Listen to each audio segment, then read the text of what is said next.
শুধু জলে জলে তারা নিয়েই ব্যস্ত আছি। আমি চাই যে দর্শক ছবিটি দেখুক, আমিও হলে গিয়ে দর্শকদের সাথে ছবি দেখতে চাই। এখন এই সিনেমাটা নিয়েই ব্যস্ত আছি।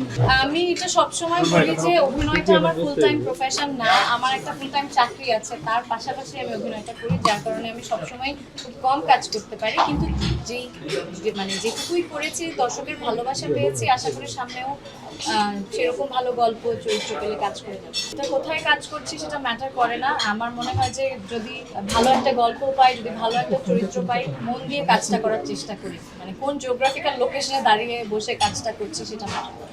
গল্প থেকে আমার মনে হয় চরিত্রটা খুব ইম্পর্টেন্ট আমার কাছে। মানে গল্পটা তো অবশ্যই ইম্পর্টেন্ট, যেই গল্পটা স্ক্রিপ্টটা পড়ার পরে মন টানে যেই গল্পটার প্রতি, সেই গল্পটাই চুজ করি। আর চেষ্টা করি যেন প্রত্যেকটা কাজে নতুন নতুন চরিত্রে নিজেকে আবিষ্কার করার চেষ্টা করি।